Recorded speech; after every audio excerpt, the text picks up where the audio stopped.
Morning, everyone. I welcome you to this number 13 meeting of the House of Commons Standing Committee on Procedure and House Affairs. The committee is meeting today to commence its study on the inclusion of Indigenous languages on federal election ballots. To our business, I want to just have the approval of the budget for the Indigenous languages study. Are we all okay with approving that? If I take nods, I'd be satisfied. Excellent. So, Mr. Clerk, please continue providing us lunch. If the chilly weather maintains, some have suggested soup would be welcome. And so, but we know it's not easy choosing a menu for this many people. With that, Ms. Idloud, MP for Nunavut, is joining our committee today, as well as Madame Gill, as well as Mr. Schmiel. So welcome to our committee. I will remind all committee members, new and returning, that as chair, I would appreciate that all comments be made through the chair. When they are not made through the chair, I do tend to have to interrupt, and I'd prefer not to do that because our meeting is a very important one. So if we can just be mindful that all comments for everyone go through the chair. We will now move into, today we have Mr. Stéphane Perreault, the Chief Electoral Officer, and his officials.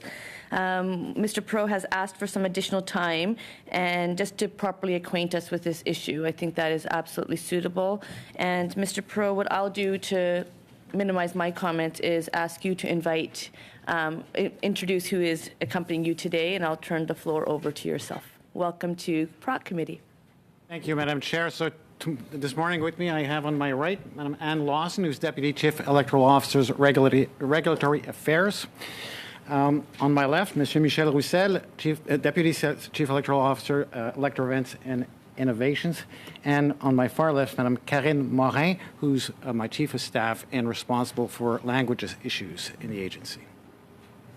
So, thank you, Madam Chair. Let me start by saying that improving services in Indigenous languages is, in my view, an important aspect of offering a more inclusive electoral process and reducing barriers for Indigenous electors. More fundamentally, I believe that it is part of reconciliation. Although we currently offer information products in several Indigenous languages, we are working to improve our processes and service offering. This includes the consideration of Indigenous languages on the ballot and on a range of information products that can be made available at the polls. Before considering changes to the federal ballot, it is important to understand the existing legal and operational ballot production regime. The design and content of the ballot is set out in some detail in the Elections Act, including a schedule that contains a visual image.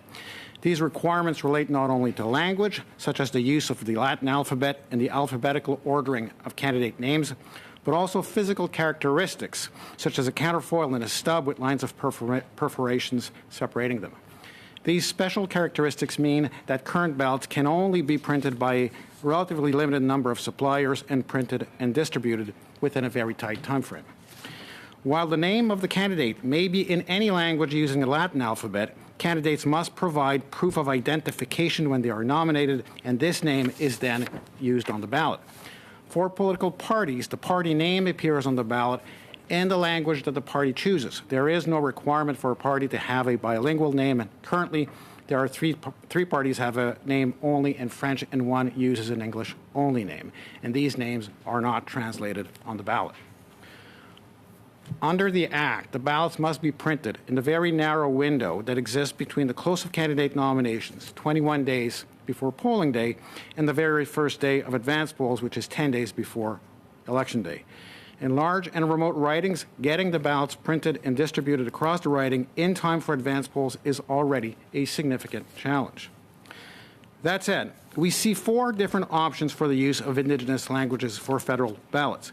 Each option raises specific policy, operational, and electoral integrity concerns that need to be considered by this committee.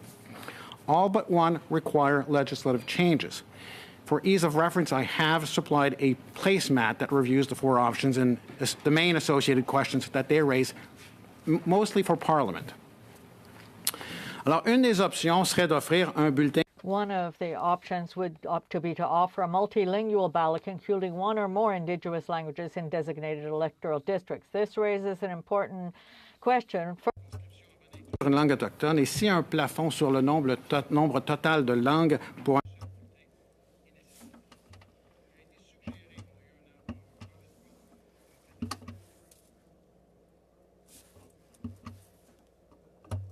dans leur propre langue.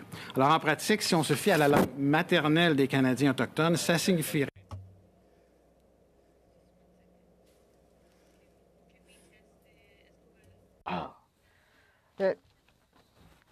checking the interpreter into English. Is it working now? Okay.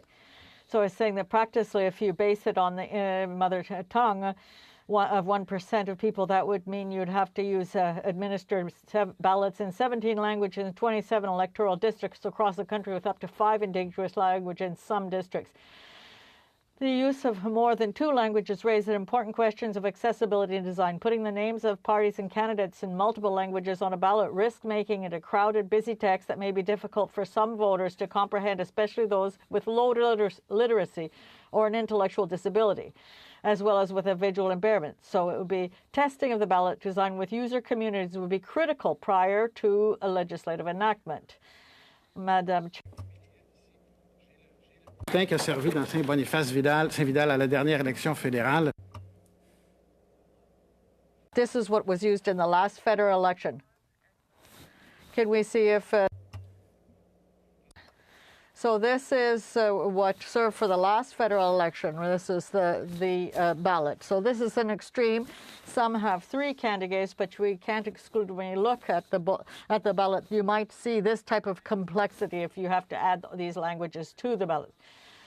So if it's in another than English or French, you have to have transliterization of the names of candidates as well as the names of the parties. Election Canada is not an expert in Indigenous languages. Right now, we have 16 Indigenous languages, and we're aware that for some of those, there are few experts, and sometimes it takes a considerable amount of time. This reality has an effect on the electoral calendar, and so we would have to make it longer. Multilingual states often use other solutions to offer the ballots. For example, electronic votes are used in the United States that allow you to choose the language.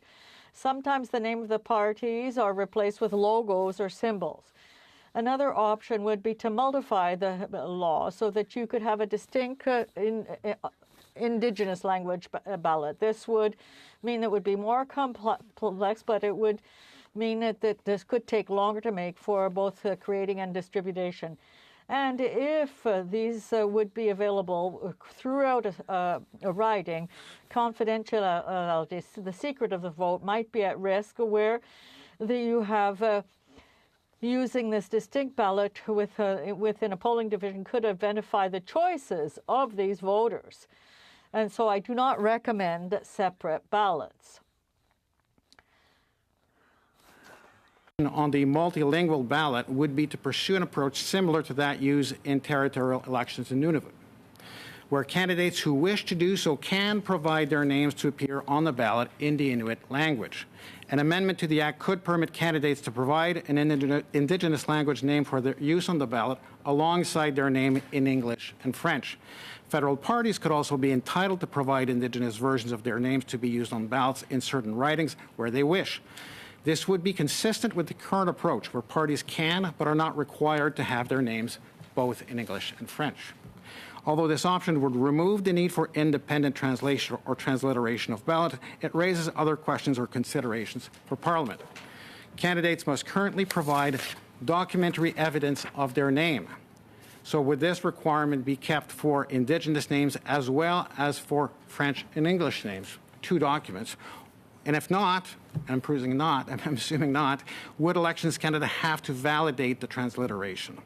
In addition, who would determine whether the candidate or the party, which version of a party name is used in which writing? Finally, it is important to note that under this model, Indigenous electors would not necessarily be offered a ballot with all candidates' party names on the ballot. The final option, which I do recommend and which is used in some jurisdictions, does not require legislative change. Elections Canada can provide a facsimile of the ballot in an Indigenous language for voters to use behind the voting screen. For the first time during the 2021 election, the last election, Elections Canada experimented with the use of a ballot facsimile with the preparation of posters reproducing the ballot in Inuktitut displayed near the voting booth in all the polling stations in Nunavut.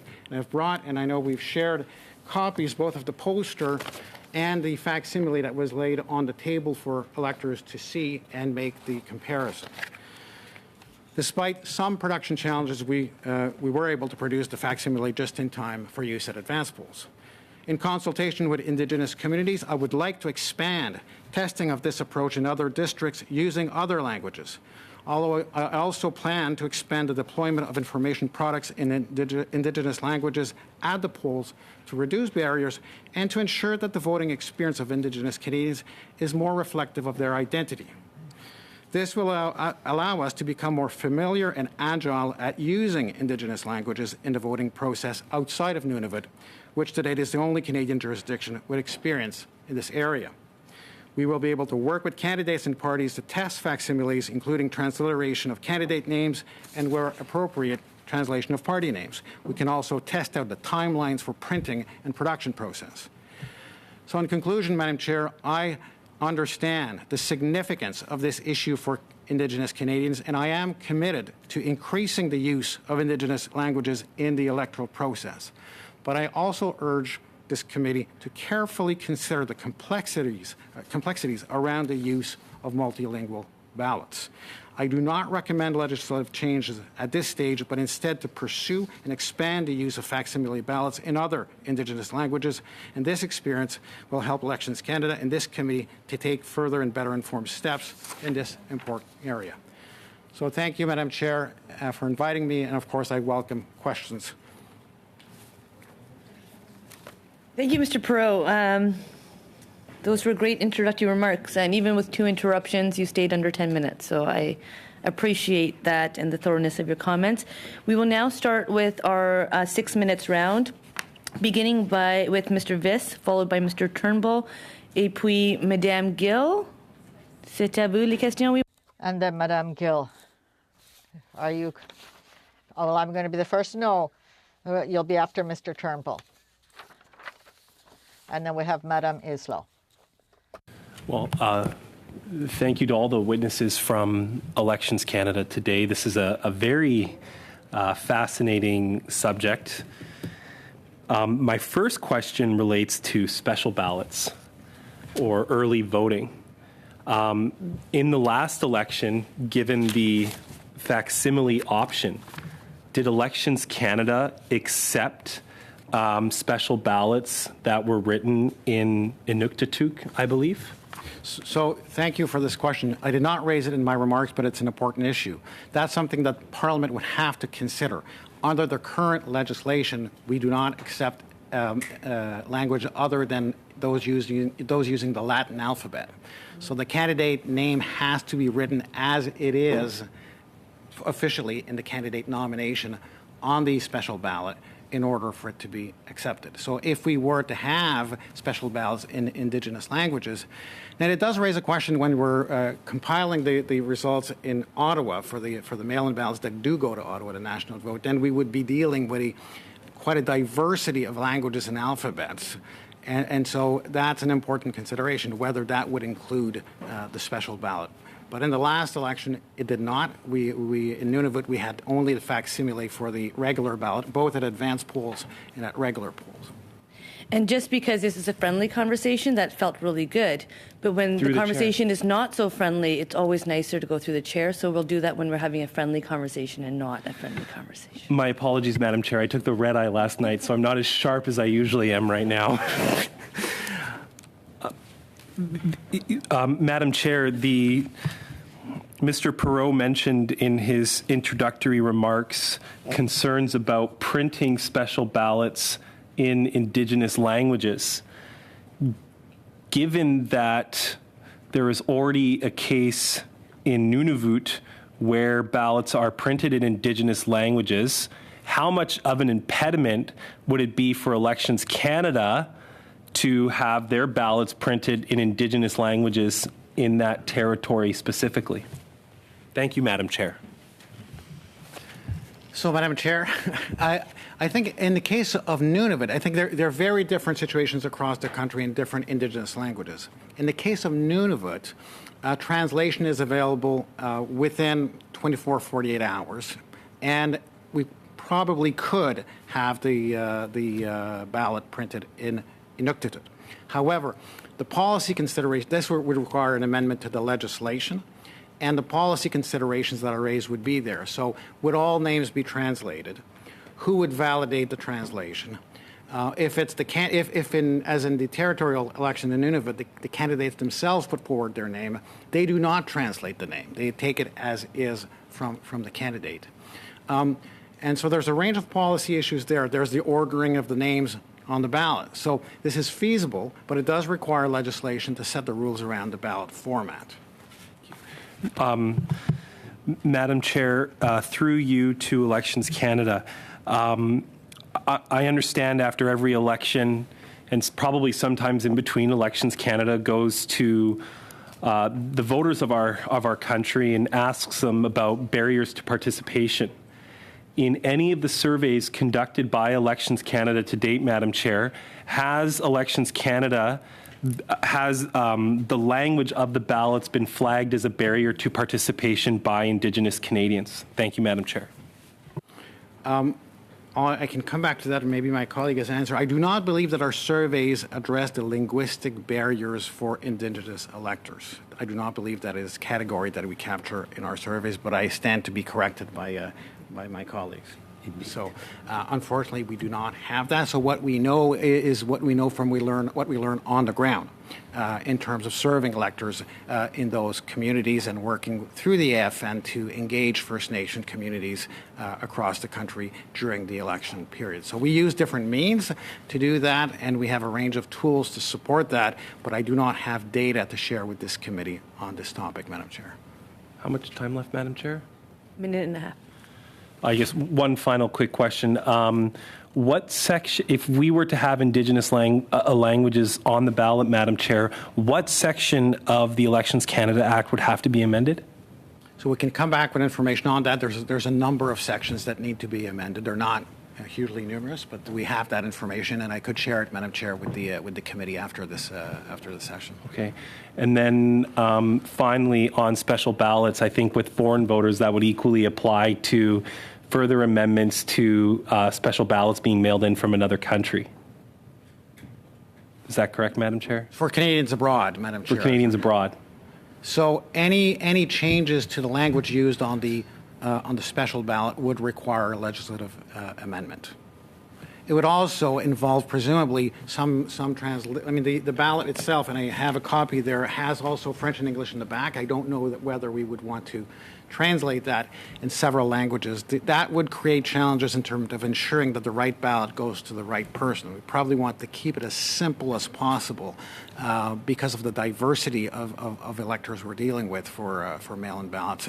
And keep the ballot as light as possible. But that would require changes to the legislation. Thank you, Madam Chair. I think I'm good.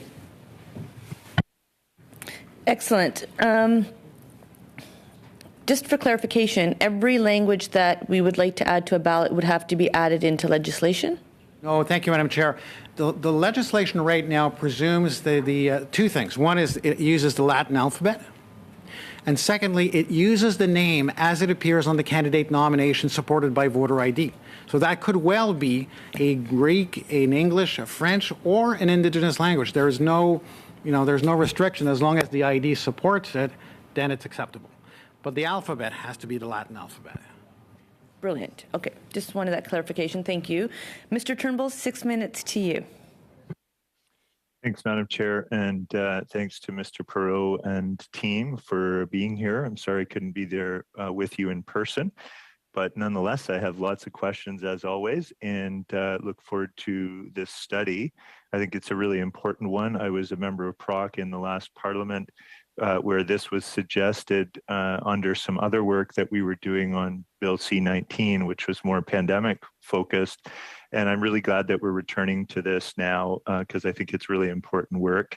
And I'm glad, Mr. Perot, to hear about your commitment to incorporating Indigenous languages and increasing Indigenous participation.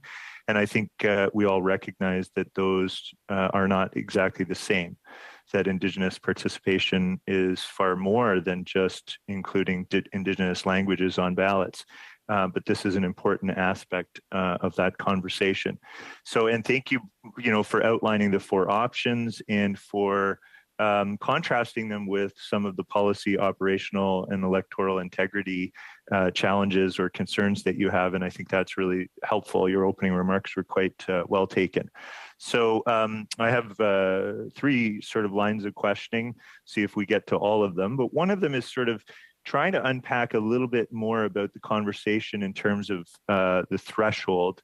One of the options that you highlighted in your opening remarks on multilingual ballots was the threshold of 1%, which I think is interesting for us to consider. I wanted to contrast that with, I understand in the last election that you already tried to incorporate supporting documentation in Indigenous languages. And I was wondering, based on that work that you already did within the last election, what languages were selected and how did you make the decisions about which Indigenous languages to offer supporting documentation in? I think that might highlight, how you determined that threshold or what threshold was kind of implicit in what you were already doing in the last election. Could you unpack that for us a bit? Yes. Through the chair. Madam Chair, absolutely. Through the chair. I'll separate 2 things. First, the threshold we've used, we were assuming that the threshold was based on mother language, mother tongue. It could be based on language first spoken at home, or it could be based on the written language that is understood. We may not have data on all of these criteria, so that is something that we need to unpack and understand which threshold we use. For the purpose of today's presentation, I use the mother tongue threshold. The 16 languages that we use have been built over time based on Statistics Canada data regarding mother tongue, but it also includes some more historical groups for which we have in the past, based on demand, offered products. So it's a mix of percentages and on demand. So it's not a clean answer that I can give you. I can certainly say that if we were to apply the 1% threshold, the 17 languages that I speak of in my remarks largely overlap with the 16 languages for which we currently offer information products. I think there's a few that differ, but they mostly overlap. Thank you, Mr. Perot. I appreciate that. What other options might there be for defining the threshold? So I'm interested in that because I think you've talked about a couple, which sounds like it's related to capacity, mother tongue, or percentage of the population that speaks that Indigenous language. Are there any others that you can think of that we might consider? Madam Chair, I think it's a very good question. I think that's why we want to experiment further. I think we need to look at the threshold, but also look on the ground at the demand and at the capacity to offer translation or transliteration. So I don't have an answer today.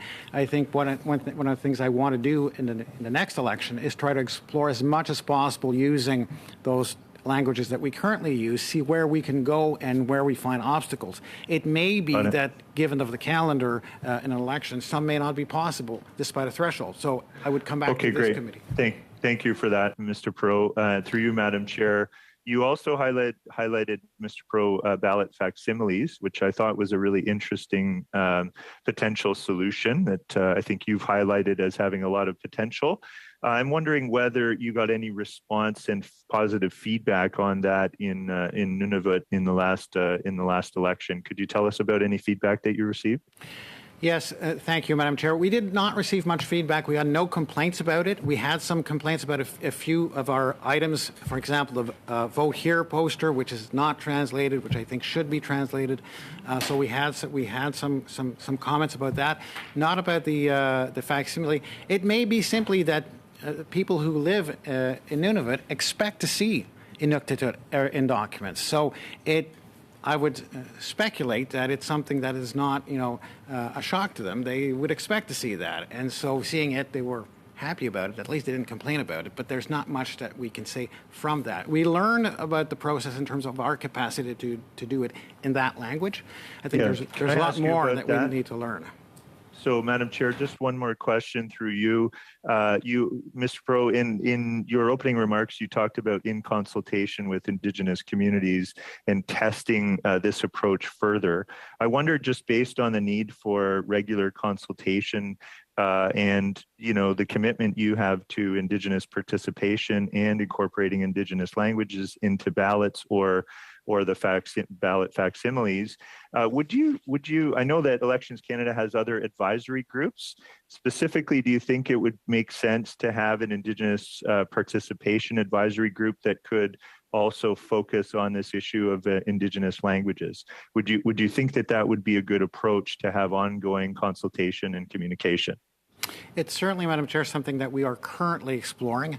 We've launched, I've asked for a program review on how we serve Indigenous Canadian electors, and that will include a review on how we engage. And in that program review, we will be bringing on board some Indigenous Canadians. And one of the questions that we want to look at is whether we need an ongoing committee to support us. So that's part of the work ahead for us. Thank you. Thank you. So basically, okay, and I'm just going to chime in one more time. Do you have somewhat of a plan as to where you would like to see this expanding? Is that information you could share with the committee? Not at this point. We've set up a group. We're in the process of setting up the group. I think setting up increasing the languages is in terms of the pilot project we did in the last election is something that we will work on in the coming months. But at this point, I don't have much to offer this committee beyond that. We are getting started on this. Thank you. Madame Gill, 6 minutes pour vous. Merci, Madame la Présidente. Thank you, Madam Chair. I would like to thank Elections Canada for being here with us today. I think this is very interesting. I have hundreds of questions, so I've got to be a little bit everywhere here. And there are maybe some gray zones I'd like to look at. You spoke about the question of use, and so I was wondering, what are you basing yourself on? Is it really use in the field where you have the selection of languages that are offered? Because when we're talking about ballots, I think there's an obstacle also to electoral participation.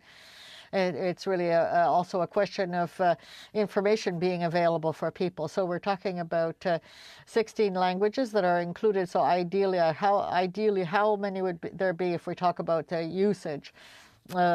And what about the ones not being used right now?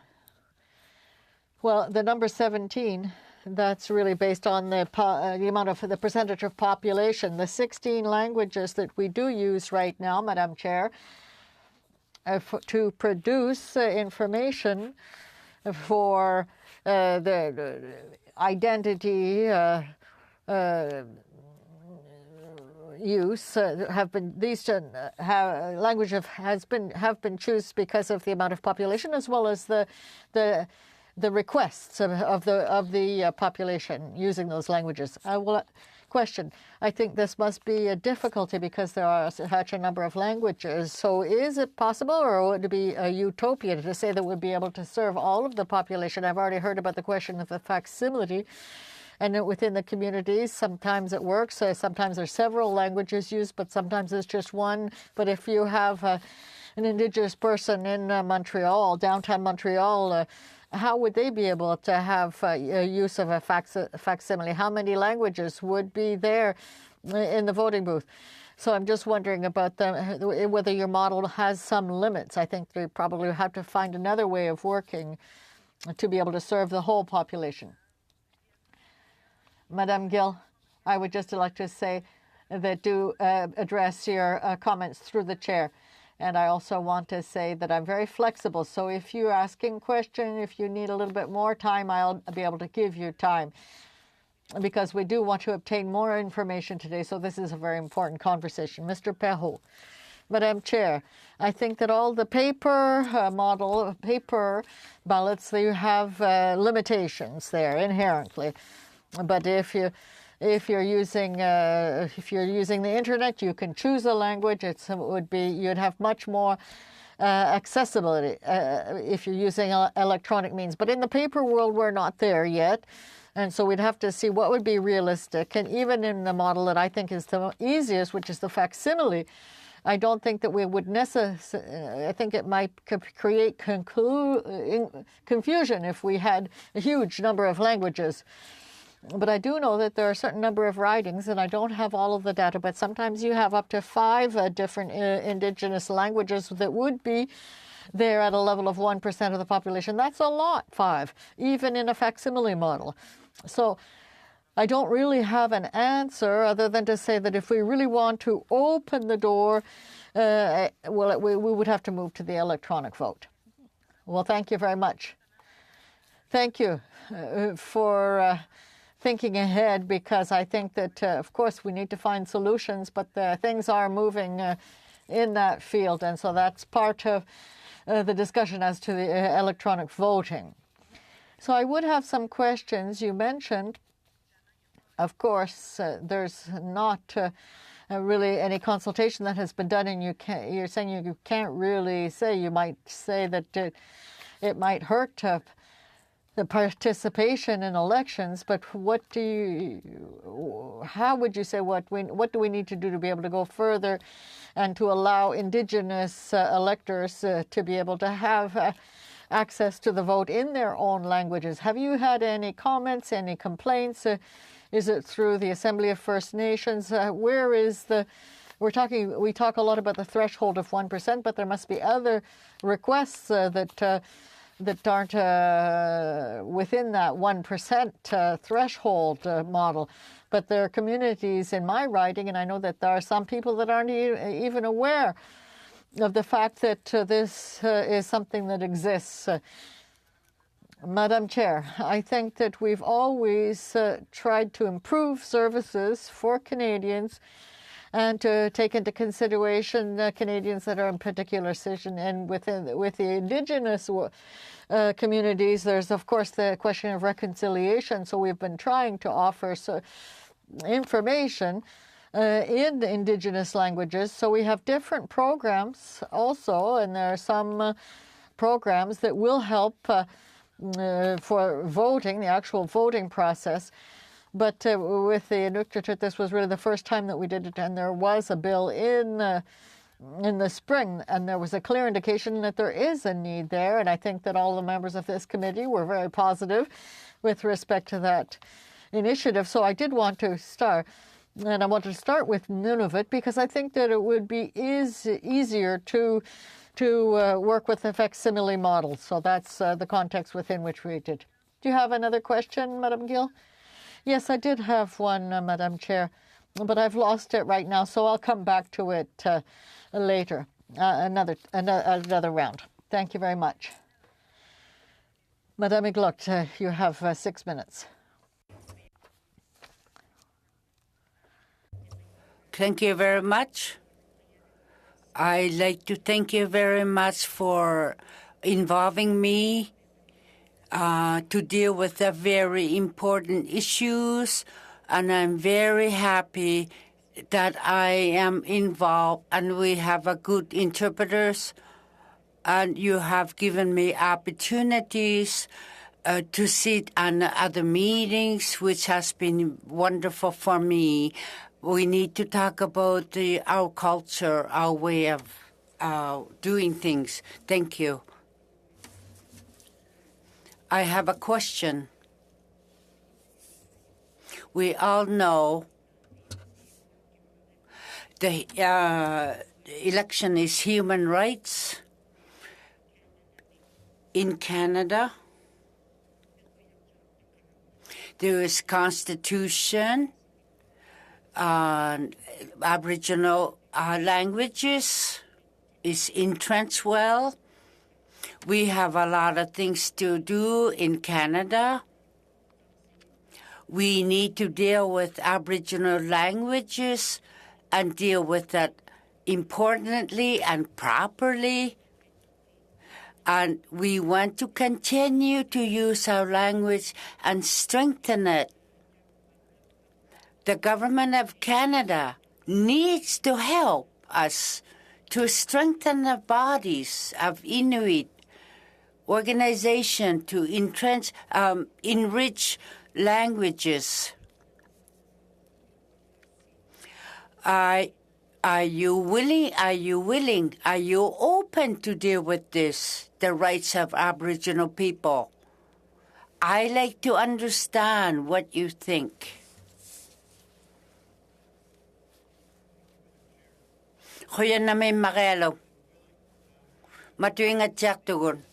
Presence of Indigenous languages at the polls is an important element of making sure that the voting experience is reflective of their identity. And to me, that is a significant step in the process of reconciliation. I'm not saying that everything can happen immediately. I think we need to work on this, but as I said, I'm committed, Madam Chair, to working on this and increasing the presence of Indigenous languages where I can, and we'll learn from that, and I'll come back to this committee and see what progress we've made and where we can take it from there. So absolutely, Madam Chair, you have my commitment to that.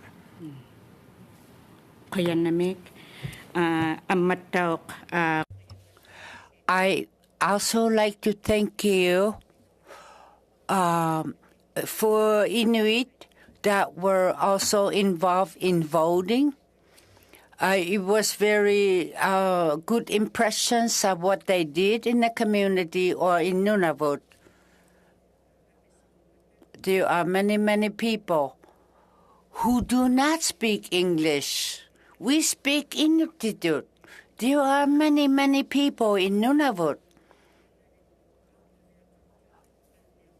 that have to travel to south for their treatment or hospitalization.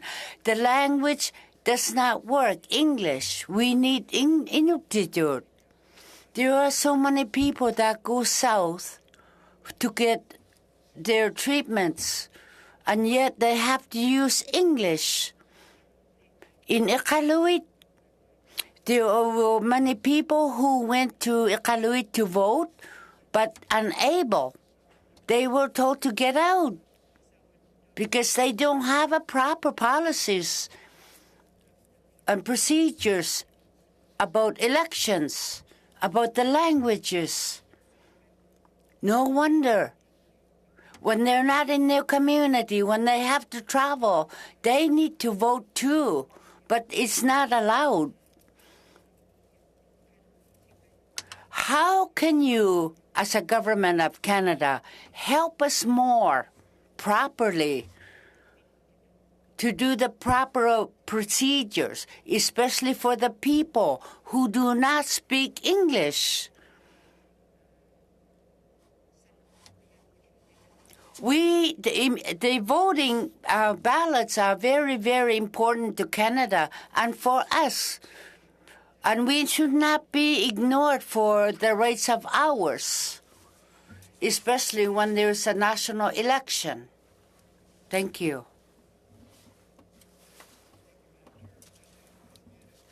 If you allow me, our service model is based currently on Canadians serving their fellow Canadians in their community. So normally, in Indigenous communities at the local level, we are able to find people who speak the language. That's where they come from. I understand, however, that in Nunavut, there's lots of travel taking place, people going to Iqaluit, where there's more of a mixed linguistic community.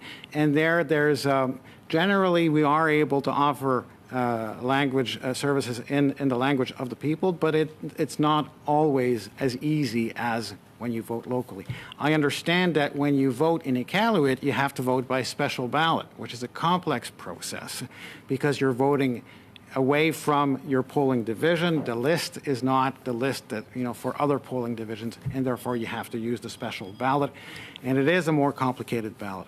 We do have a system or service called CanTalk, which offers for special ballot at the Office of the Returning Officer translation in 24 Indigenous languages. So I'm eager to hear if there are problems with that service in Iqaluit and whether we can improve that.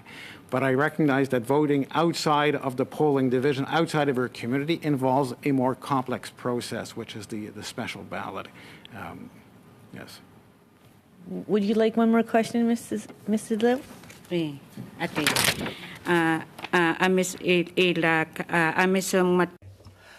There are many Inuit in Nunavut that speak only Inuktitut. Elders, when they're ready for voting, they're half of the population now. They're not enough. Can you consider, as a government, to help Inuit elders? In fact, giving them translators, interpreters. They need access to their language, especially during election. Elders are important.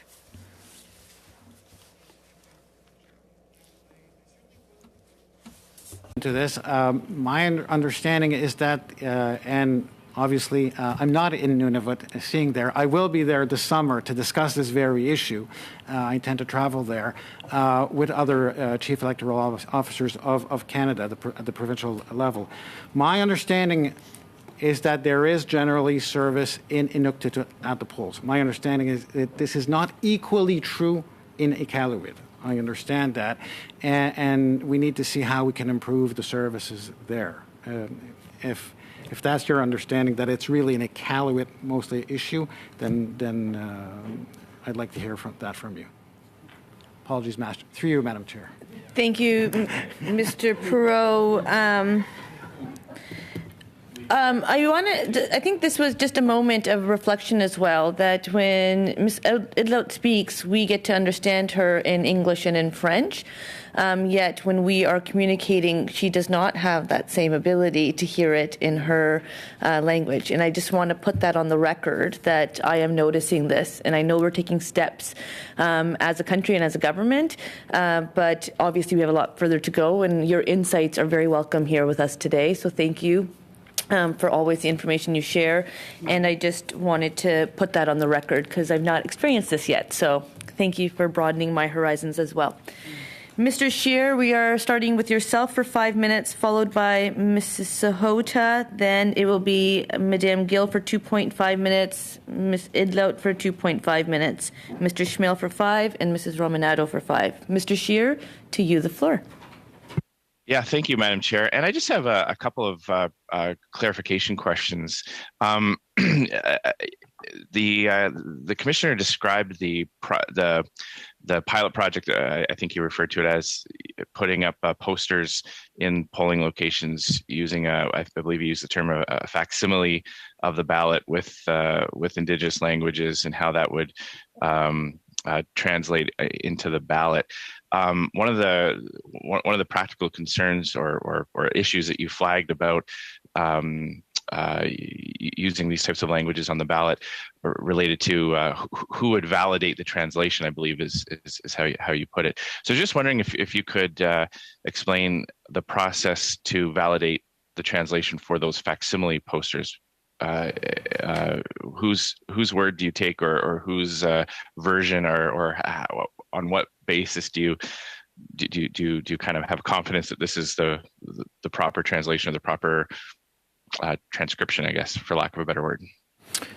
Thank you, Madam Chair. I think it's a very important question. So in the last election when we did this, it was translated through, normally we work with the Translation Bureau, and they offer many Indigenous languages, but not all. And we had to do the translation basically over a 24-hour cycle in order to get the ballots produced, printed, and distributed. So the tight time frame does not allow, at this point in time, validation. And this is something we would have to discuss with political parties. These names were not validated. They are not official ballots either, so there's a benefit to that. It's unfortunate if there are errors, and we'll try, of course, to avoid that. But until we learn more about our ability to translate quickly and turn around, I believe it is risky to introduce additional languages on an official ballot. So this was a tool for assistance, but there was no time in the process for validation, neither by candidates nor by parties. I appreciate that. Oh, sorry, I'm just getting a bit of feedback now. Sorry, I'm just going to say something to see. Okay, that seems to be cleared up. Thank you, Madam Chair.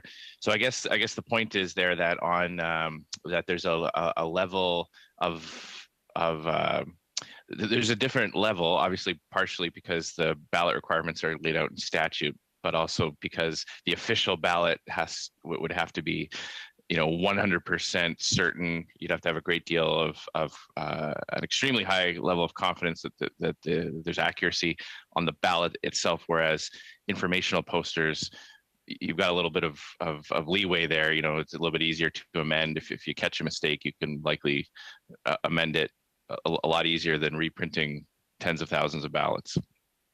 And moreover, Madam Chair, if we are late, so this time around we were able to arrive just in time for advance polls. If we're late with a poster, it's unfortunate. It's very unfortunate, but it does not compromise the vote itself.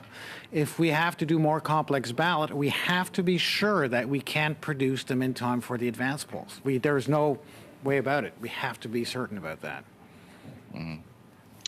And this was the first election that Elections Canada used this pilot project? For a facsimile of the ballot, yes, it was the first time we've done this. Right. And has Elections Canada had time to do any kind of analysis of how the project worked, and have you any conclusions from that, or is it too early since the last election to accurately summarize how it went? I think it was a fairly simple project last time around because we were familiar with the translation into Inuktitut, and we were able to do it in time. That was the biggest aspect of the test. I think there's much more to learn as we try different languages, and we see whether we can have some space for validation before an election. For example, party names. What names do parties want to see on the ballot, and how they want to see their names reflected? So it was the beginning of an experimentation, but there's so much more that we need to learn in this area. Thank you, Madam Chair. That's all I have. Thank you, Mr. Scheer. And we will now move on to Mrs. Sahota, 5 minutes. Thank you, Madam Chair. And I wanted to also say it was really nice to be able to hear Ms. Idlud be able to speak in her own language here today. And that's an important part of the work that we did here at this committee many years ago. But there's more to do, obviously, because we are not able to have it translated back to her in her language. But that being said, I think it's important, just like the Chief Electoral Officer has said, for us to make inroads and take steps, because it's not just about voter turnout, although I do think in certain areas it will have an impact, but perhaps not in all areas. But it's also about including Indigenous people, making them feel included in the process. It's about reconciliation, and it's about promoting the languages. So I wanted to know a little bit more about the phone service that's being provided in 24 languages currently. Does the Chief Electoral Officer know as to how much that phone service is utilized? Are there other languages that the phone service is also provided in other than in the 24 Indigenous languages? Because I myself have found that perhaps the service is there, but in terms of when it gets utilized in the ridings, the service isn't as accessible as we may see to think it is. No, that's a good point, Madam Chair. I know, I don't have the exact number, but it's, if I remember correctly, hundreds of languages beyond Indigenous. It's a very, very large number. However, and I don't have hard data on this, but anecdotally, I am told that there is very little uptake. So we need to look at how we promote the use of this. It is a service only at the office of the returning officer and at additional offices, satellite offices. It is not something that can be made available at the polling places. So it's for people who use special ballot or come to the RO office in order to register and they need some assistance, then we have the CanTalk system available to them. But it is perhaps something that needs to be promoted more because it does not seem to have a lot of uptake, but I don't have hard data for the committee. Is the CanTalk, do you have to go into the office in order to be able to use the CanTalk service, or you can call from your home and be connected to the CanTalk service? My understanding is that it's only in the office that it's available. So partly also why I say through the chair is because it provides the interpreters that break for anybody hearing in a different language, and somebody who does appreciate interpretation in two official languages and hopefully expanding those. I think we need to be mindful of the work that our interpreters do. So if we can continue with our comments through the chair, Mrs. Sahota. Oh, I didn't say you. My next question. Well, maybe first I'll just make a comment because I didn't realize that service, Madam Chair, was available in my riding, and my riding has many languages that are spoken there, and not to mention Punjabi being one of the most popular languages, and I believe it's the third most spoken language in Canada today as of the last census. So many of these speakers have no idea that this is available, but there are a lot of issues. Not that today, I think I'm digressing, not that today I'm here to advocate for those languages being on the ballot or anything like that. I really truly feel this is the first proper step to be taking. Madam Chair, I'd like to know if the Chief Electoral Officer, first of all, very confused about the language being used about the posters. According to my understanding, facsimiles are faxes that are sent out, so I don't know, you can correct me, and I guess that was always my understanding, so I was a little confused when reading the materials at first. But these posters that are placed in the voting booths, are they in each individual booth, and have there been issues raised in terms of people being able to follow these posters or ballots that are wasted at the end of the day? Do you see that happen more in certain communities than others? So again, this was, Madam Chair, an experiment in Nunavut. The requirement that was made was that we would have posters on the wall and another copy that I've shared with you at the voting table for people just to look at.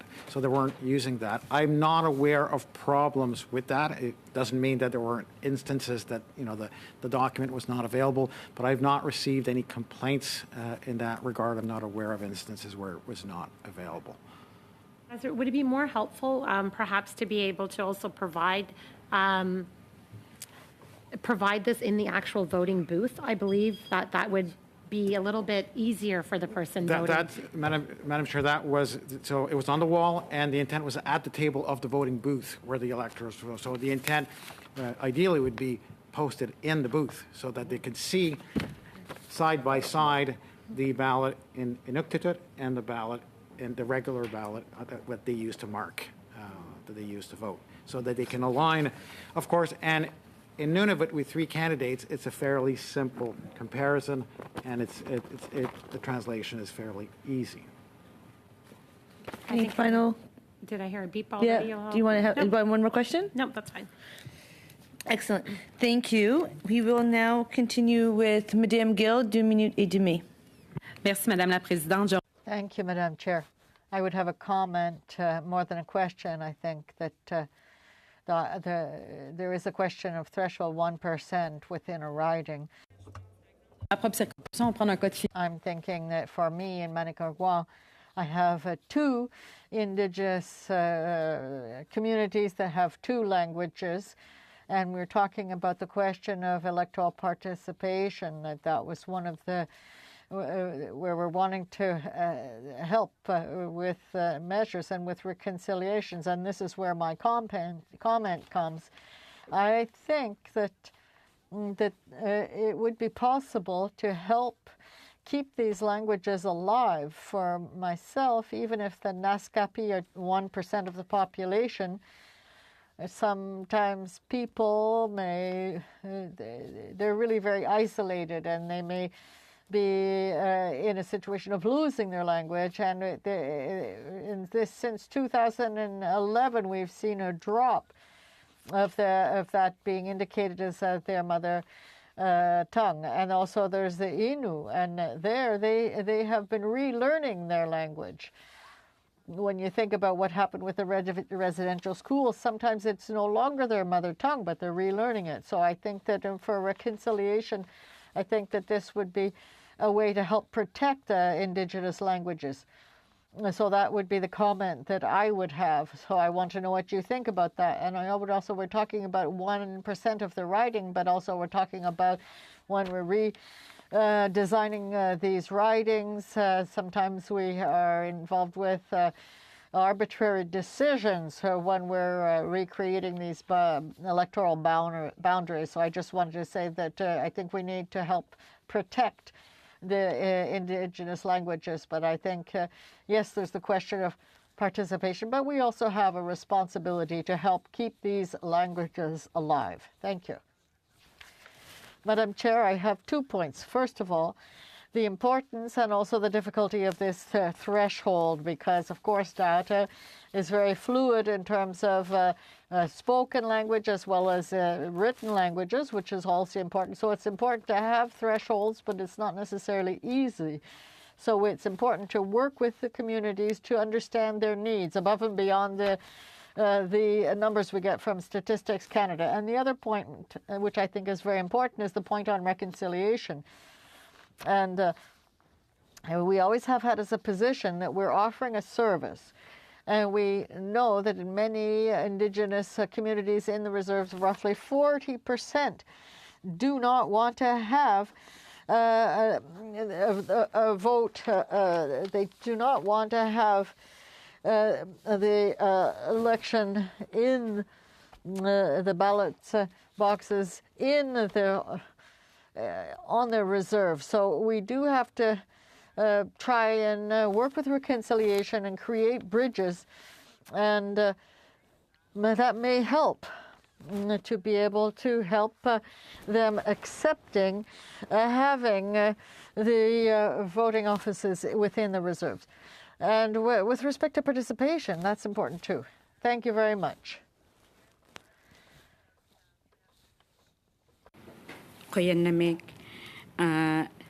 Thank you. By understanding, by reading, there are 12 distinct language families that are listed. Are they reused to every election, or do they get retranslated every election? The languages using different dialects. Are you making sure that every dialect is covered and understood and serviced to Inuit?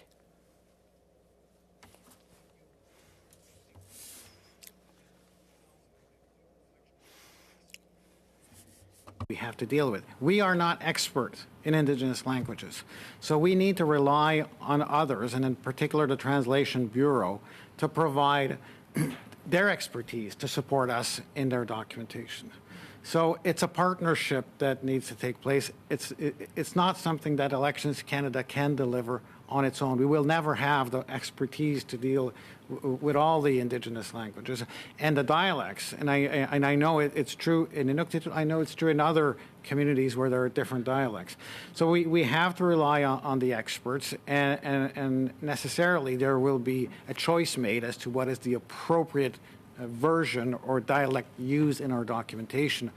But that is something that involves the communities, the translation or transliteration services that we obtain, and ourselves. So it's a very complex issue.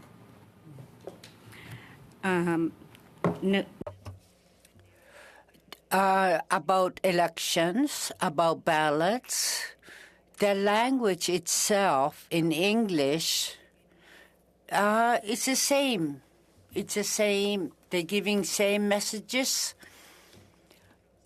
But it changes into different languages. If you're going to translate them to Inuktitut or Cree language or any other Aboriginal language, you need to understand the Election Canada, if they're not going to change their style or their procedure, it's impairment. It's not proper. If they cannot change the languages, the English terminology between elections, I don't think changed very much. So if you are translating documents to Indigenous languages, there wouldn't need to be that many changes to Indigenous documentation as well. So I'm just asking if you reuse, for example, in Inuktitut, the same terminology that would have been used in the previous election. And secondly, to go to my next question, in your experience, what are the timeframes for translating these materials, knowing that you've given us times of when an election is called? Basically, the terminology doesn't change. It's only the names that change. So it doesn't sound like it should be that much of a barrier to translate these documents into Indigenous languages. So, Madam Chair, that's quite correct. So if you look at our information products, they're stable unless there are changes to the legislation. We typically do not revisit them, or we may because we want to improve them, but most of the documents themselves remain stable and therefore are reused over time. Translation is not an issue. The timelines, of course, vary. Most service standards are between 10 and 20 days and sometimes more than 15 days, but that's for fairly long documents, and as it was suggested by the member, that does not apply to the name on the ballot.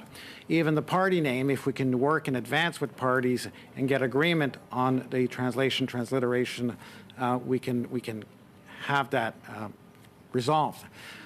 But candidates' names is a bit of a different matter. It's a small document, I do agree, but the time frame that we're talking about are not days, but hours. So in Nunavut, for example, the close of nomination 21 days before Election Day, in order to have ballots at the advance polls on day 10, the image of the ballot has to be finalized the night of day 21. There's not an extra 24 hours in the schedule for that. So we need somehow to find the time to do the translation there and squeeze it in.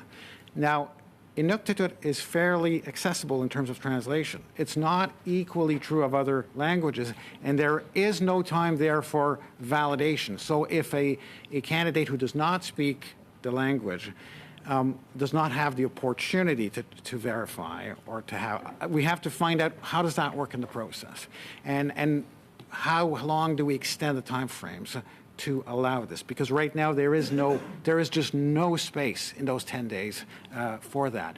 So I'm not saying it shouldn't be done. I'm not saying it's not possible. I think we have to learn through the experiment of facsimile running the risk in a facsimile that it may not be available on the first day of advanced polls. We'll see what happens there and build the expertise to then come back and see whether it is appropriate, useful, feasible to include that on the ballot itself. So I think we need to work through the experience.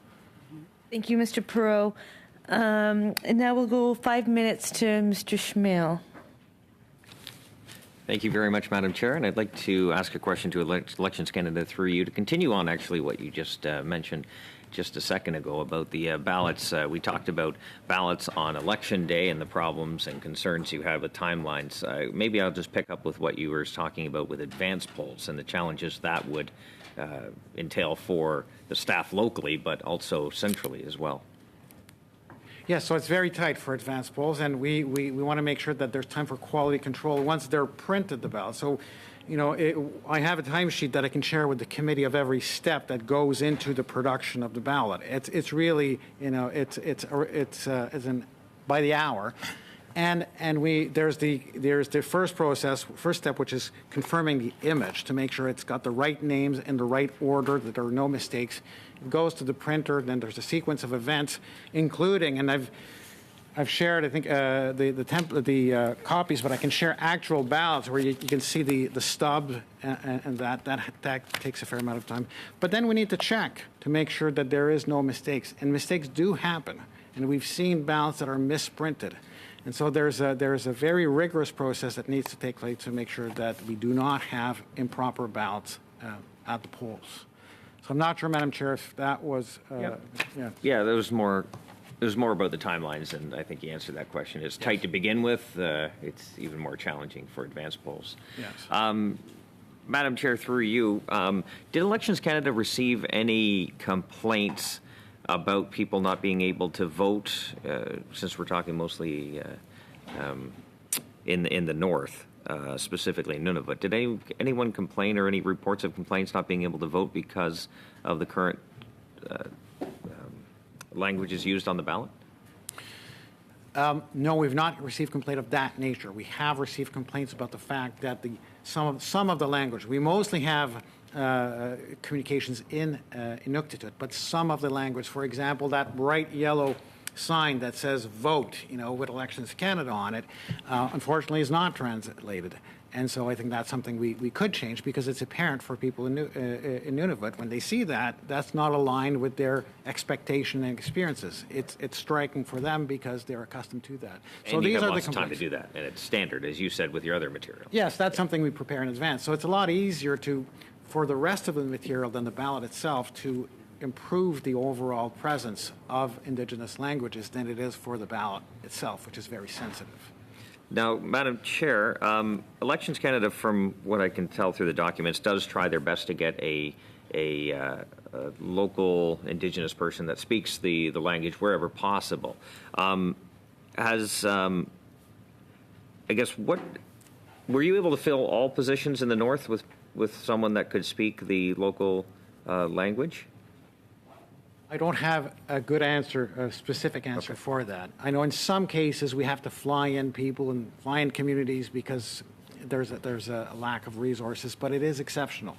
I would say that the vast majority, especially when you look at remote Indigenous communities that we hire locally, and these people tend to speak the language. So I'm not saying it's wall-to-wall 100%, but I think it is the exception.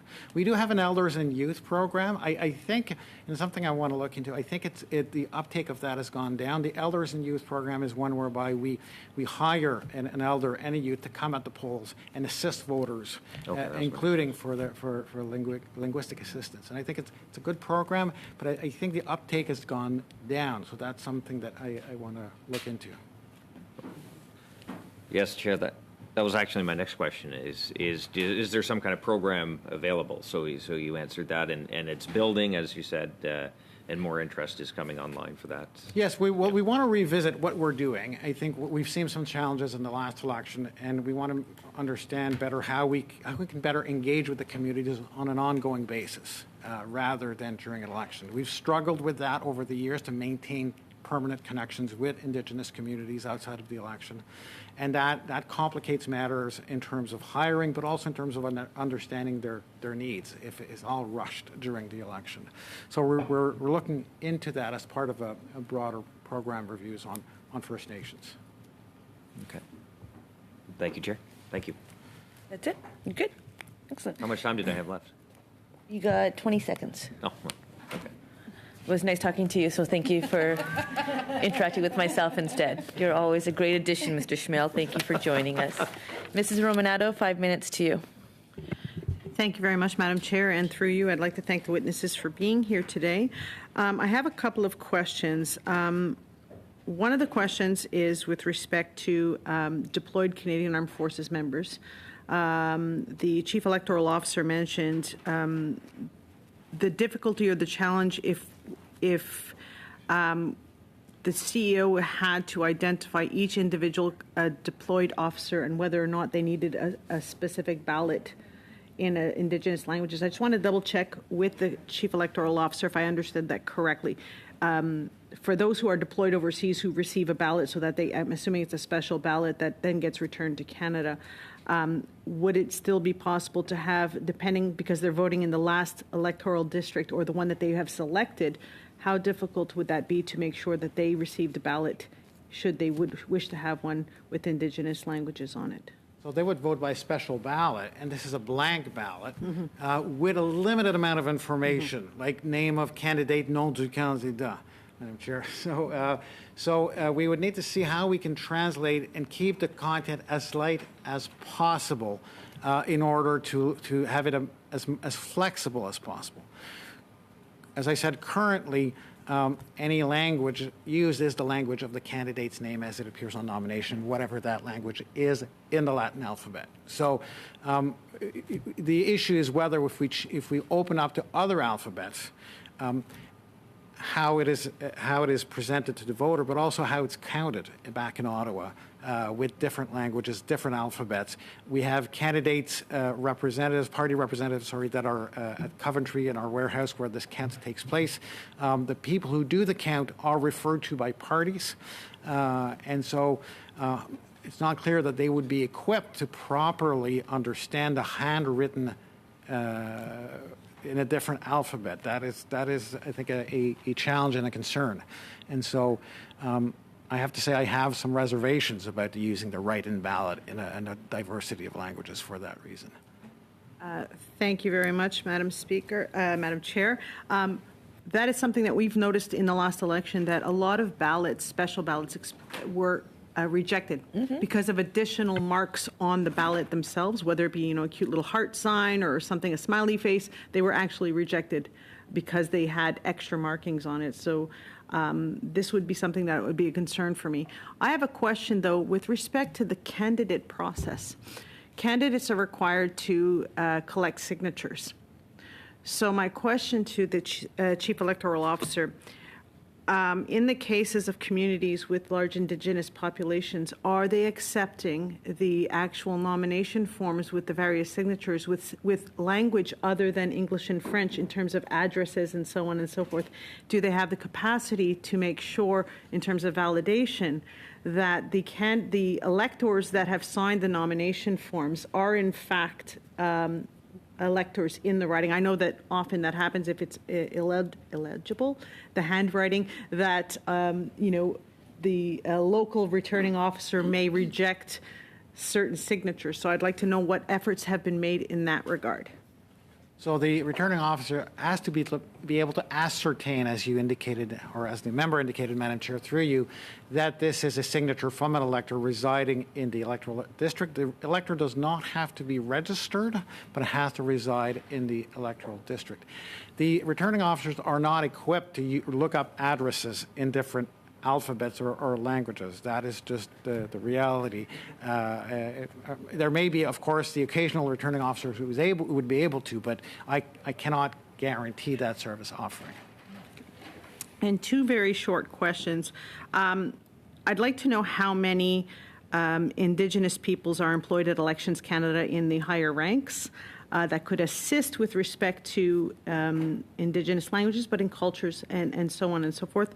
And also, what can candidates be doing to assist in this regard? So, for instance, in my community, often, candidates will make the little ballot and show, where the candidate falls on the ballot. We do that often in terms of our campaign literature. What can we be doing as well to make sure that our communities, we're using it as a teachable moment in our own communities, in every community, all 338 ridings, to educate people? So, for instance, if I have a larger Mohawk community in my riding, to make sure that I'm actually conveying that as well. I know we do for other languages, but what can we be doing? Thank you. So I'd have to give that, Madam Chair, last question more thought. On the first questions, we do not have, in the senior ranks right now of Elections Canada, we do not have self-identified Indigenous Canadians. We have had in the past, but currently we do not. We have a small number at headquarters, but they're not senior.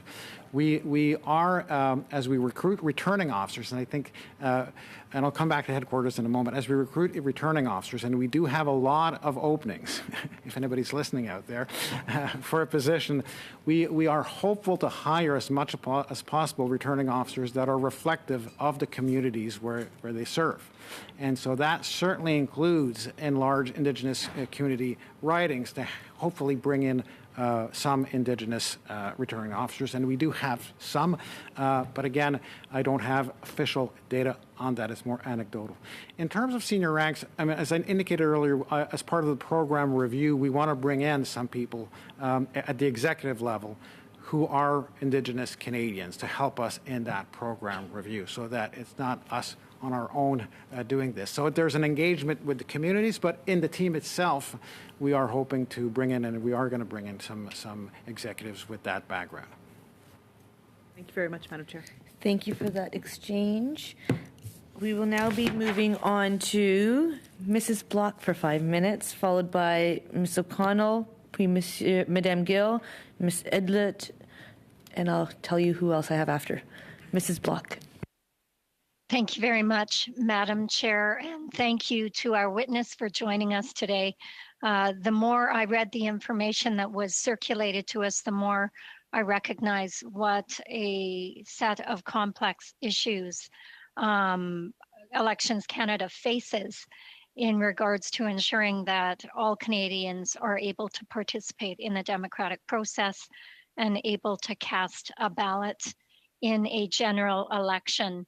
When I look at the conversation that we've had today, or reflect on it, and I go back to your opening comments, Mr. Perot, in regards to the fact that, you are currently offering information products in several Indigenous languages. You stated that you were working to improve your processes and service offerings. The bulk of your comments were centered around ballots and having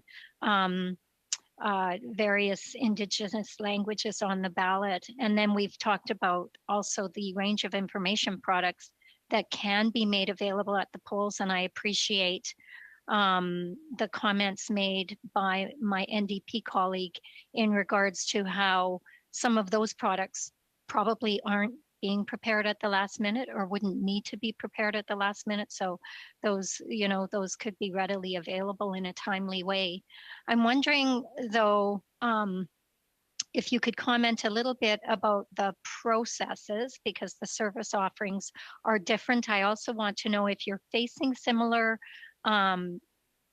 problems or complaints from the other territories or other remote Indigenous communities. And the last question I have would be, are you aware of or in conversation with any other jurisdictions around the world that may be dealing with similar issues to what we are here in Canada and in regards to Indigenous communities and the barriers that we're facing during general elections, and I guess specifically maybe even the Commonwealth? Is there a forum where you are able to have conversations with other countries around these issues? So, Madam Chair, starting with that last point, there are several forums. However, I mean, there are few countries that share the same characteristics as we do in terms of our First Nation communities and political system. We do engage regularly with Australia, and they do, of course, have an Indigenous community, and they do have some challenges. But even their realities are different. And I would say the same thing in Canada, even within the country. The realities and the challenges faced by the different Indigenous communities are vastly different. We talked a lot about Nunavut, but Nunavut is a jurisdiction where there is a large predominant population that uses Inuktitut. It's an official language. There are expectations. There's an alertness to the issue of languages in Nunavut. That results in complaints that we're not seeing necessarily elsewhere, which doesn't mean that there shouldn't be products made available, of course. But the reaction varies considerably, and our ability to provide products. So it's hard to find, even within Canada, necessarily a one-size-fit-all approach. I don't think that's where we want to go, and even more at the international level. I'm not sure if I captured the full question, Madam Chair. I think there may have been a question on service offering, and I'm happy to speak to that if that's the desire of the member. Thank you very much. And through you, Madam Chair, I would just go back to my earlier intervention where I was focusing more on improving your processes. So given what you've just, the testimony you've just given, is Elections Canada being proactive in identifying some of the issues that may exist in other parts of the country other than Nunavut, but don't perhaps have that readily available acknowledgement or knowledge of what needs to take place when it comes to Elections Canada and the kinds of communication that is available to those communities? I think, Madam Chair, that's why we want to look at how we can engage on an ongoing basis those communities to get a better understanding of those needs and those realities, which we do not have right now.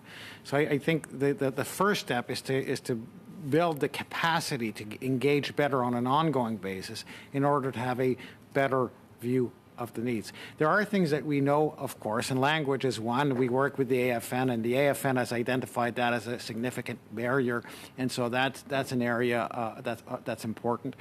The other area that's important, as we know, is advanced polls.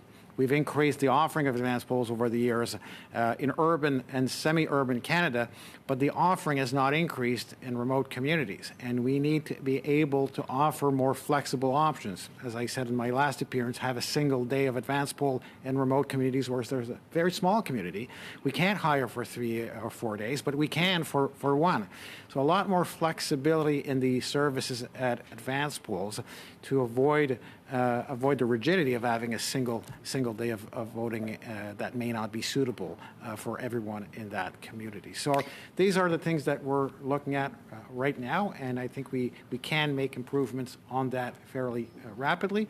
But on a longer term, it's building the relationships, building the engagement capacity so that we can better understand the needs and the realities. Mrs. Block, do you have a final question? We're good? No, thank you. Thank you. Ms. O'Connell, 5 minutes to you. Thank you, Madam Chair, and my questions will be through you to the witnesses. Thanks so much for being here.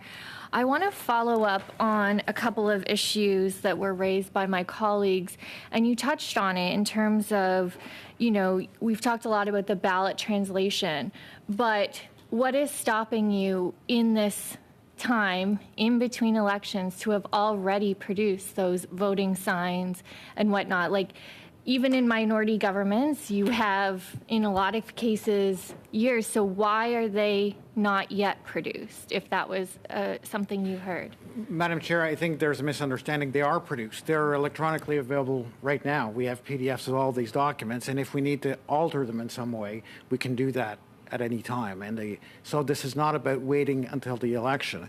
When the election kicks off, and leaving aside the ballot here, these documents are made available to community relations officers and that work locally to see which products are suited to the community. Sorry, Madam Chair. It's just that I have limited time. I don't mean to interrupt. But, Madam Chair, through you, so when were they produced then? Because if it wasn't available in the last election, when, for example, the voting sign that you acknowledged with some feedback, when were they then produced and in how many languages? Oh, I'll clarify. We have essentially two main products, Madam Chair, in 16 languages. It's the voter identification rules and the ways to vote products. Not everything is in 16 languages. Okay, so the voting signs are not, and as I indicated, that's an area that I would like to improve. So I think there are more products that we can work on. Okay, thank you again, Madam Chair. Then what is your timeline to produce the materials that aren't? Because again, we're out of an election. That was specific feedback that you heard. So what are the timelines to actually produce the materials that aren't translated? Well, we'll have to decide which languages amongst the many that we are going to do this to begin with. There's the translation time and the production of the physical material time. It's not extremely long. This is something that we can do. Right. So that, again, Madam Chair, that's my question. What's your timeline to do it then? If you're deciding, like, I just don't understand. I understand production time. I mean, even in elections, we have a short window of elections and I have to print materials and things like that. But if this was an area of something that was raised, how long will it take for Elections Canada to determine these other materials, what languages you are going to produce it in, and then the print time so that should an election be called at any moment, you have these materials. My colleague made the point that there are certain materials that do not change outside of ballots, that do not change every year. So at what timeline will you have those materials in specific regions that need them, or the determination of what languages? When will they be printed and ready to go to be shipped out at a moment's notice of an election? So, Madam Chair, I don't have the answer specifically to that. As I said, I have a team that's being set up to look at a range of issues. This will be part of the issues that they will be looking at. And certainly, I don't expect it takes an extraordinary amount of time to decide which will be the priority products and the priority languages. But it will evolve over time. What we will have if there's an election next fall may be different than what we have if there's an election in 2025. Okay, thank you, Madam Chair. And then following up, I would like to have some timelines maybe committed back to this committee. If you have a team coming forward, again, I'm just going to use that vote sign. I don't see why an election next fall versus an election in 3 years would change the timelines around the production of a vote sign. But I'm going to leave that there because I think the point is you're going to, I think the point is made. But in terms of these committees or this panel, because I know Elections Canada has additional panels set up, what exactly are you going to set up a formal panel, number one, Madam Chair? And number two, what is going to be constituted in this? Because we look at things like the situation in Kenora and what specifically happened there, and you touched on advanced polls, but Elections Canada has already had some flexibility in having advanced polls, and they weren't always executed or taken in the last election. But in one of the responses in the media response, and I think even your last testimony before this committee, you said you weren't aware of those issues at the time, or it seems like there's no rapid response team to be able to address from a riding or a polling station to feed it up to somebody in a way that can actually address it before Election Day. So is this going to be part of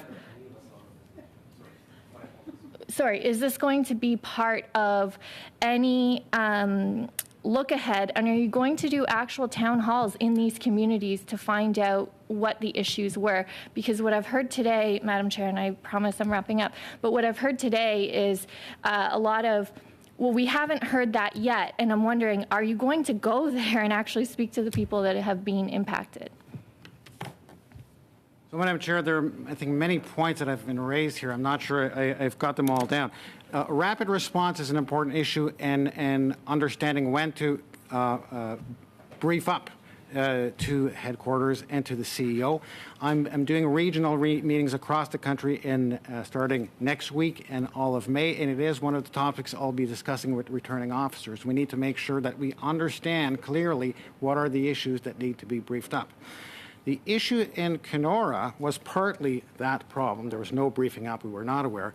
Partly a problem of planning. We need to plan in advance, not just responsively, Madam Chair, plan in advance for those single days of advanced polls. Normally it's 4 days, and the legislation was changed just before the previous election. Our focus, of course, in this election was on pandemic measures, but we need to look at how we can use that, not just responsively when there's an issue, but in a planned way so as to increase advanced polls and reduce the necessity of doing last-minute changes, which are so problematic. So it's a two-track answer, Madam Chair. Thank you for that exchange, Mr. Fergus. Thank you for sharing your time with Ms. O'Connell. I think that you're right. There is two tracks. You've got the things that are not going to change. Vote today is always a sign that's been around since I'm not even sure how long, but I've always seen it. So we can be prepared for some things, and other things that change, I can understand where the challenge would occur. And I think that's just an understanding of things that don't change. Have we started planning to get those prepared? Unless we're planning on saying something other than vote today at some point, which I don't see us doing. But maybe there's a different vision. So that was a very thorough and exciting exchange. Thank you. Et puis maintenant, Madame Gill. Madam Gill, now you have 2.5 minutes. Well, thank you. I have two last questions. I have others, but I'll just do two. The first one, to continue on with the question of the threshold of 1%, I'd like to know if it would be possible to include within the 1%, we'll see through pilot projects, but what about people that are relearning their mother tongue? It may be not their mother tongue, rather, but they're relearning their Indigenous language. Or could those be included in the 1%? I don't think so, but I think Statistics Canada, we have to have access to the source, that we have data from Statistics Canada on given categories. And the one that you have, well, that category does not exist. But as I mentioned earlier, we have to look at the number of, if there are 5 languages that achieve that threshold, do we include them? So you also talked, you're talking about the quantitative issues, but what about the quality too? What about the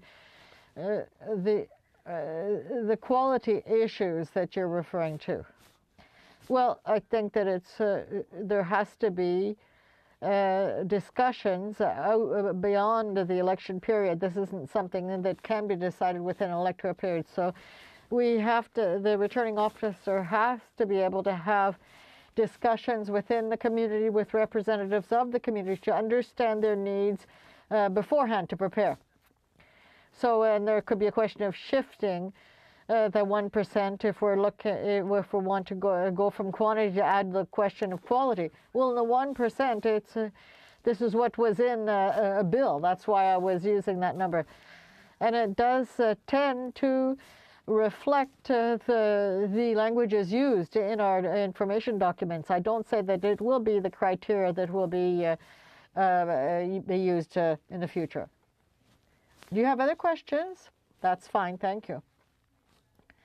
As you can see, I always want to give you extra time. You have great questions, so we want to hear the good answer. Well, you're very generous. Well, thank you. I think I've been able to speak a few times now. We're now going to continue with Ms. Idlo. Give or take, so please take your opportunity. Thank you.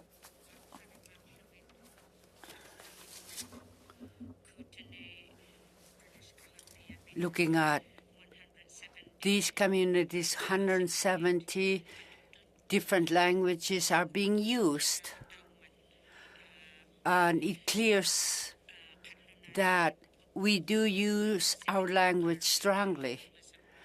And the colonialism is a big blame.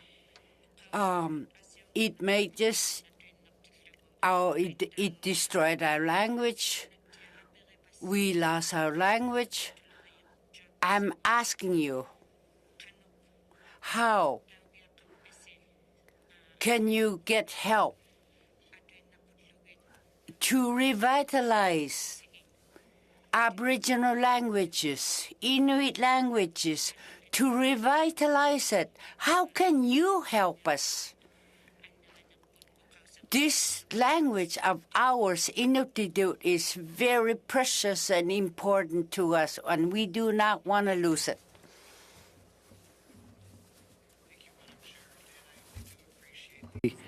The weight of those words. I think, well, obviously, Elections Canada has a limited impact in the sense that it'll take efforts by many institutions working together to revitalize that. But I do think that symbolically, having Indigenous languages used around the political process, around the electoral process, is important. It was mentioned, I think, by another member. It means that this language, as a political weight, it means that they are welcome in their language in the political community. And for that, to me, that's why I say it's at the core of reconciliation. So what do you need? So as I said, I'm looking to improve, expand. I think I have the tools right now in the legislation in terms of doing the facsimile. I think from there we'll need to learn on capacity, translation, turnaround for production, and report back to this committee. See how it was received, whether the members of the community appreciate or they want something different than what we're doing, whether it's feasible. I think that we just have to, it's the beginning, quite frankly, in that regard. And we have to accept that we know little and that there's a lot to do. And our role is to begin that process and come back to this committee with more information. Ms. Idlout, I'd just like you to know that the Conservative next slot has been given to yourself, so you've got 5 additional minutes. Thank you very much for this opportunity. I have a question to you. It is first time I've heard about electoral issues and how can we help each other to handle our responsibilities for elections. We, as Inuit and Aboriginal people, very carefully look at issues. Can you please tell me more how you can help to communicate to Aboriginal people of Canada instead of not being heard, especially about elections? So, Madam Chair, as much as I would like to do this, I'll turn the question around is how can you help me? How can you convey to me the challenges that your communities face? How can you be the voice of those communities in terms of their experience? Because I'm sitting here in Gatineau in Ottawa, and I don't have this daily experience. And I'm not there on polling day at the polls. I have staff there, but I think you're right. We do need to hear from the communities, and as elected representatives in particular, your experience is critical for us to understand how we can improve. Thank you very much. I had a question. Like he said earlier, they're working hard to meet the needs of Aboriginal people, especially elders. Can you please to tell us your support, because it's very interesting and it impacts us and affects us in the communities.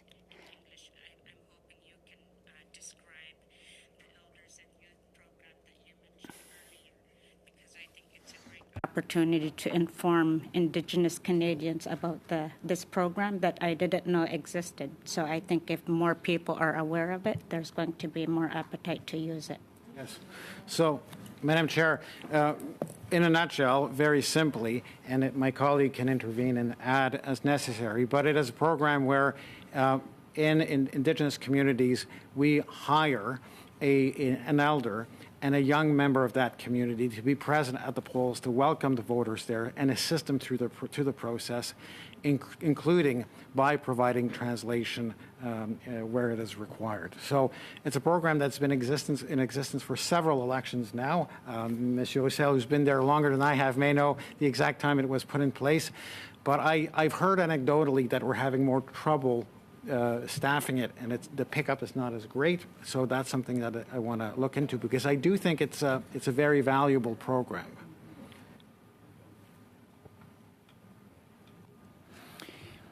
Madam Chair, what the Chief Electoral Officer said is true. I must say that over the past 10 years, we have emphasized when we recruit election officers at the polling stations, we also emphasize more and more recruiting on the communities. So we're looking for a system in where the Canadian serves their neighbors, there's other Canadians, and something we strive for in the Indigenous communities as well. Oh, good. How much more time do I have? You got another minute. Oh, okay. Thank you. Perhaps if I tell you a little bit of story, you would understand more what I'm talking about. It was good working through papers and also with other issues that are concerned to Aboriginal people of Canada. And it helped us. Our language, through computer, through technology, is available. It's a great tool to revitalize our language and to teach and to show the people that we have real live language. Aboriginal people's language are available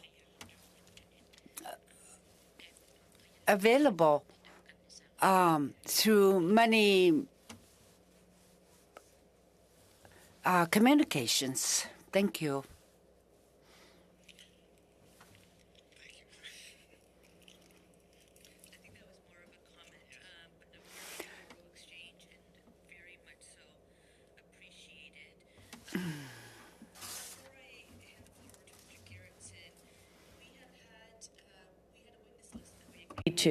We have witnesses who are not able to join us or have not responded. Mrs. Block had made a suggestion, and that invitation has been sent. Mr. Therrien has provided us with a couple other names that he would like to see invitations go to. And before we extend those invitations, I wanted to bring that to this committee. Are we okay with those invitations going out, just so we can have a caliber, a high diversity of representation for this study? I see some thumbs up. We're okay with that. So to the clerk, I would say, please do send out those invitations, and let's see if we can get them here for the April 7th meeting. Mr. Gerritsen, 5 minutes to you. Thank you, Madam Chair. Madam Chair, if I understand Mr. Pro correctly, when he was answering Ms. O'Connell's questions, he talked about in trying to address some of her concerns, was talking about engaging with members in the individual communities. I thought I heard him say that he would make sure that the ROs engaged.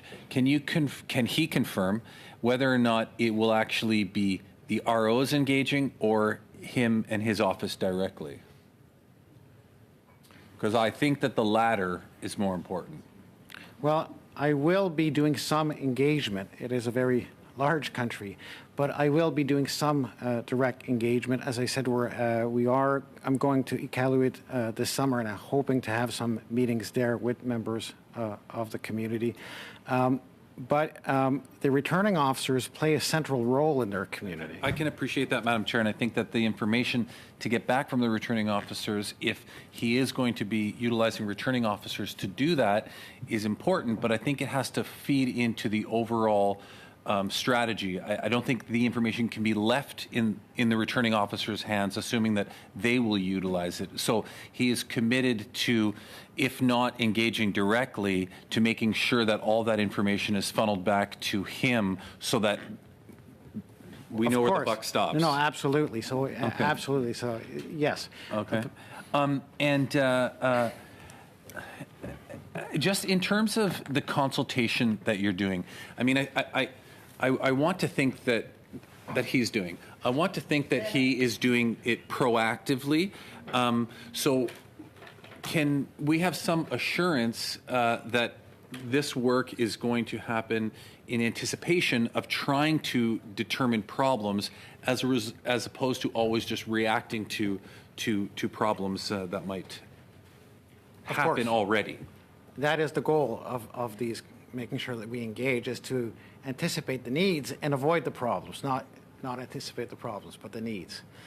Okay. When earlier on in the conversation, Madam Chair, I heard Madame Gill ask some questions about the wider availability of supporting Indigenous languages throughout the country as opposed to specific areas. And I think in her example, she referred to if somebody in Montreal wanted to.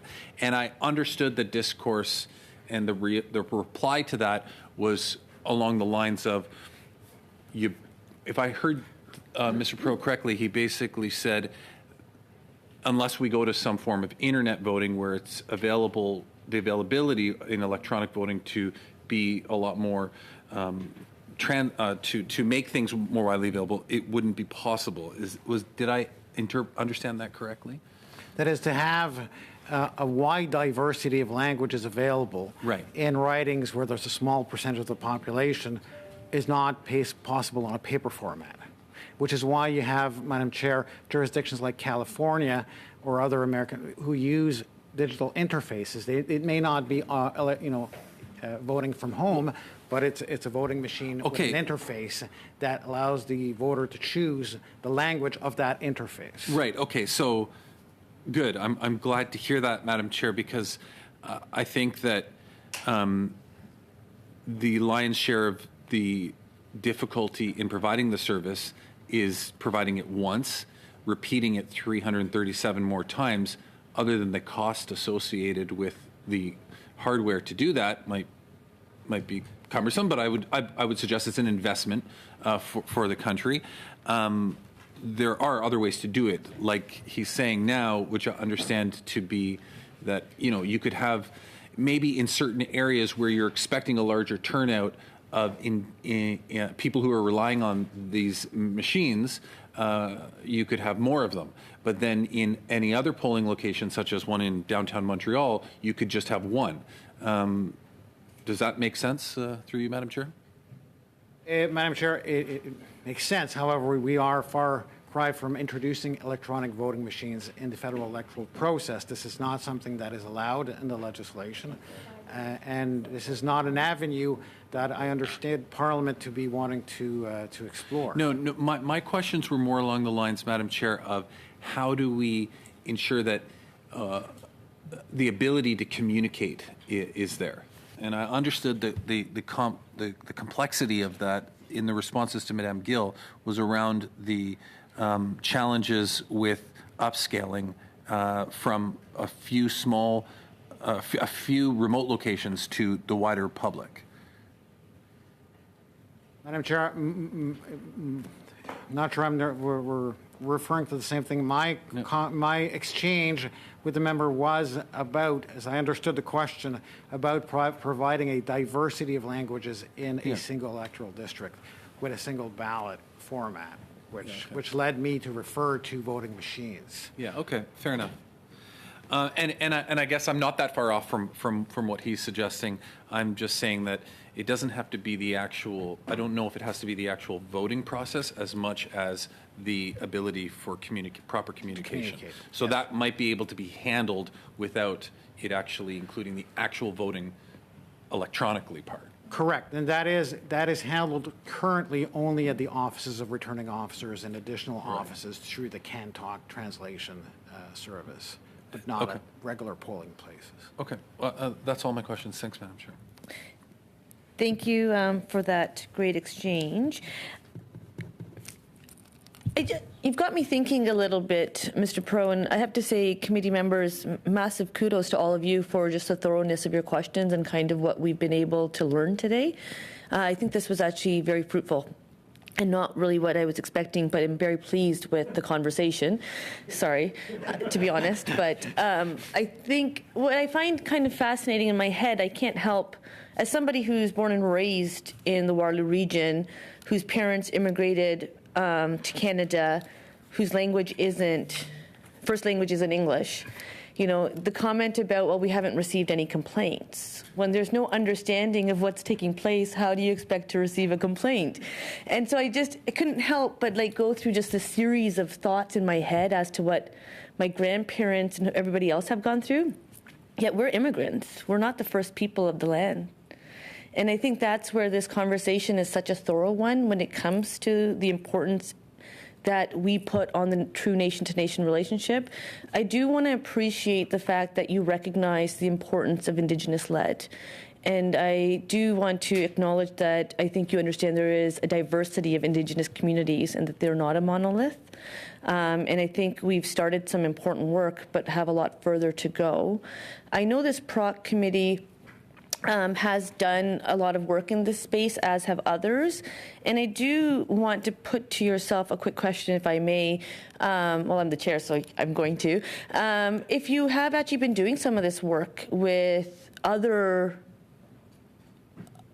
districts, other countries that are also in this space, are you asking other CEOs, such as New Zealand, kind of what are their best practices, what have they done? I think about electronic voting, whether the will is there or not. It took a global health pandemic for the Parliament of Canada to come into the 21st century and have hybrid and be able to vote electronically, because the work is so important. And I think if voting is so important, we do need to start having these tough conversations to see where is it going, and maybe then the will come. And a lot of things that I think parliamentarians have advanced as a country, we never would have been able to do if there wasn't political will. And then we brought more people along. And I think this is a very important conversation for us to get comfortable with being uncomfortable with. So we have about 3 minutes left. Mr. Pro, I would like to ask if you'd like to answer that question. You can always send our committee more information. And I would appreciate also just hearing Ms. Lawson, your voice real quick, as well as Madame Morin, if you'd like to put just your voices on the record. Mr. Roussel always, but I'll pass it to you, Mr. Pro. I'm trying to keep track of the question respectfully, Madam Chair. I do realize that, one of our responsibilities is to explore other ways of voting, even though it's not happening now. It may happen someday, and we need to stay abreast of what's done elsewhere. And we look at prototypes sometimes for some form of electronic special ballot voting, and it's not in the legislation, but we need to keep thinking about and exploring ways to vote, because the circumstances can change quickly. And the agility is not always there if you've not done the work ahead of time. So that is an important part of our mandate. We do have exchanges through different forums internationally. As I said, we are on the issue of serving for Indigenous Canadians. We in reconciliation, we're having a meeting this summer with all provincial and territorial CEOs in Iqaluit. If you are there, I would be happy to meet you there and invite you there if possible. But that is a common issue, an area of interest for all chief electoral officers in Canada. And so we are going to explore ways and see how we each deal with these challenges and try to find best practices. Thank you, Madam Chair. It's always a pleasure to appear before this committee. Merci beaucoup, Madame la Présidente. Je peux vous rassurer. Thank you very much, Madam Chair. I think that developing the placemat that you have before you, we consulted with a lot of jurisdictions, Nunavut, Alaska, Australia, which is a little bit different, where a lot of those languages are spoken and not written. So we developed that whole suite of option, and we did take into consideration what was being done elsewhere, and we will continue to consult with Canadians. Thank you. Madam Chair, thank you for the opportunity. I wish to assure you of our commitment to assisting the work of the committee, and more importantly, I suppose, to see a real improvement in the way we serve First Nations, Indigenous communities across Canada. And please don't take my word for it. We have to earn your trust. Thank you so much for this great conversation. I look forward to it continuing on Thursday. We will have 3 organizations appearing on Thursday and 4 representatives. So we have the Language Commissioner of Nunavut, we have Nunavut Tungulok, and we also have the Réseau Jeunesse du Québec ELAB. So we will continue this conversation, and then we will use the remainder of that time for other committee business. So please, everyone, keep well and safe, and we'll see you on Thursday.